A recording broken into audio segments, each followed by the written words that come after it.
বিদ্যুৎ নেই, বিশুদ্ধ খাবার পানি নেই, নেই মোবাইলে নেটওয়ার্ক।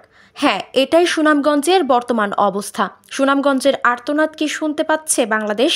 ভালো নেই ৩৬০ আউলিয়ার পুণ্যভূমি সিলেট। ইতিমধ্যেই পানি উঠে গিয়েছে হজরত শাহজালাল রহমতুল্লাহ আলাইহির মাজারে।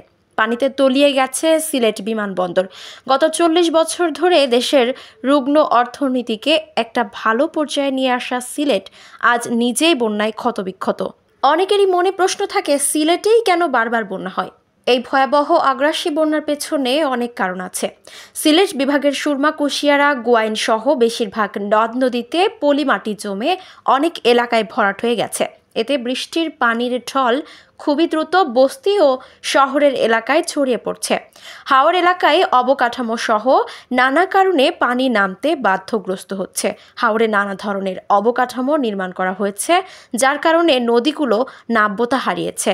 এতে করে পানি দ্রুত নামতে পারছে না। এছাড়া সুনামগঞ্জ ও সিলেটের পানি বের হয়ে যাওয়ার পথও অনেক কমে গেছে। আর পানি যে জমে থাকবে সেই জায়গাগুলিও দিন দিন কমে যাচ্ছে। হাওরের পানি ধারণ ক্ষমতা কমে যাচ্ছে। পাহাড় টিলাগুলো কিন্তু পানি শোষণ করে থাকে, অথচ নির্বিচারে কাটা হচ্ছে সিলেটের এই পাহাড় টিলাগুলো। পুকুর ভরাট করে বাড়িঘর, বসত ভিটা, দোকানপাট বানানো হচ্ছে। এসব যাচ্ছে তাই কর্মের ফল ভোগ করছে লক্ষ লক্ষ মানুষ। মৌসুমী বায়ু হঠাৎ করেই যেন তার তীব্র শক্তি নিয়ে হিমালয়ের উঁচু পাহাড়গুলোতে আছড়ে পড়ছে। ফলে বৃষ্টি আরও তীব্র থেকে তীব্রতর হচ্ছে। ভারতের আবহাওয়া বিভাগ বলছে আগামী ২ থেকে ৩ দিন ভারী বৃষ্টি চলতে পারে। এদিকে বাংলাদেশের বন্যা পূর্বাভাস ও সতর্কীকরণ কেন্দ্রের বিশেষজ্ঞরা বলছেন, ভারতের মেঘালয় ও আসাম বৃষ্টি হলে বাংলাদেশে উজান থেকে পানি আসা বন্ধ হবে না। আবার বাংলাদেশ ও ভারতের দেওয়া আবহাওয়া পূর্বাভাস অনুযায়ী ভারী বর্ষণ কমার সম্ভাবনা নেই। ফলে সিলেট বিভাগের বন্যা পরিস্থিতির দ্রুত উন্নতির আশা নেই বললেই চলে। মানুষের চিৎকার আর বুক ফাটা আর্তনাদে ভারী হয়ে উঠেছে সিলেটের আকাশ বাতাস। সিলেট বিভাগের বন্যা আগের সকল বন্যার রেকর্ড ভেঙে ফেলেছে।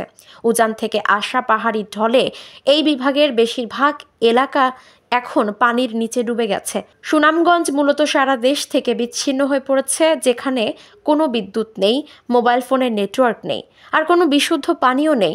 সিলেট বিভাগের অন্যান্য জেলা শহরের কিছু উঁচু স্থান, পাহাড়ি এলাকা এবং ভবন ছাড়া সবখানেই এখন পানিতে থই থই করছে। টিনের চালের ঘর ও একতলা ভবনের ছাদ পর্যন্ত এখন পানিতে ডুবে আছে। মানুষও চরম দুর্ভোগে পড়েছে। সবচেয়ে ভয়ঙ্কর ব্যাপার কি জানেন? সুনামগঞ্জের মানুষগুলো এই বন্যার রেশ কাটতে না কাটতেই পড়বেন চরম খাদ্য সংকটে। কারণ ঘরে সংরক্ষিত সব চাল, ডাল ও অন্যান্য শস্য এখন পানির নিচে ডুবে রয়েছে। সর্বশেষ ৯৮ এর বন্যাটা ছিল বর্তমান বন্যার কাছাকাছি ক্ষয়ক্ষতি সম্পন্ন। এরপর ২০১৯ সালেও সুনামগঞ্জ ও সিলেট শহর বন্যা কবলিত হয়েছিল। তবে তখন বন্যার পানি ছিল মাত্র ২ থেকে ৩ দিন। সমগ্র সিলেট বিভাগের বেশিরভাগ এলাকা প্লাবিত হওয়ার মতো এত ভয়াবহ বন্যা এর আগে কখনো দেখেনি সিলেটবাসী। দেশের একটি বিভাগের প্রায় ৮০% এলাকা ডুবে যাওয়ার মতো এমন বন্যা এর আগে কখনো বাংলাদেশে হয়নি। সিলেটে এর আগে যতগুলো বন্যা হয়েছে তা মূলত হাওর এলাকা এবং এর পার্শ্ববর্তী এলাকার মধ্যে সীমাবদ্ধ ছিল, কিন্তু এবার গ্রাম শহর সব এলাকায় পানির নিচে চলে গেছে। যাই হোক, সিলেটের মানুষগুলোর এই দুর্দিনে যে যার সামর্থ্য অনুযায়ী আসুন আমরা মহান আল্লাহর কাছে সবাই দোয়া করি, আল্লাহ তাআলা যেন দ্রুত আমাদের এই বিপদ থেকে পরিত্রাণ দেন।